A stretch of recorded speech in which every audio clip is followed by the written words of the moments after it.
परिचालनमा सम्पूर्ण उपन्यासहरूले मजदुरीभित्र रहेर निर्वाचन परिचालन समितिमा रहेर काम गर्नुहुने सम्पूर्ण साथीहरू, वार्डमा पटिनुहुने सम्पूर्ण साथीहरू, टोल टोलमा पटिनुहुने सम्पूर्ण साथीहरू, सुरक्षाकर्मी साथीहरू, पत्रकार बन्धुहरू, निर्वाचन आयोगका निर्वाचन परिचालनमा खटिनुहुने निर्वाचन आयोगका कर्मचारीहरू लगायत सम्पूर्ण हामीलाई सहयोग गर्नुहुने, हामीलाई शुभेच्छा प्रकट गर्नुहुने, हामीलाई मतदान गर्नुहुने सम्पूर्ण आम आफन्त दाजुभाइ दिदीबहिनीलाई हार्दिक नमन छ।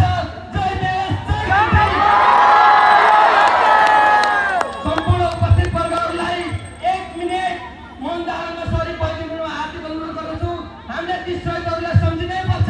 हाम्रा ती शहीदहरू महान छन्। उनीहरूको बलिदानले, उनीहरूको रगतले, चाहे डेन्जी आन्दोलन भन्नुहोस्, चाहे ६५-६३को आन्दोलन भन्नुहोस्, चाहे ४६को आन्दोलन भन्नुहोस्, चाहे ७ साल भन्नुहोस्, चाहे त्योभन्दा अगाडिहरू धर्मपत्र माथिमा लगाएका सम्पूर्ण अग्रजहरूलाई सम्झिँदै 1 मिनेट मौन धारण गरिदिनु हार्दिक अनुरोध गर्दछु। समय सुरु।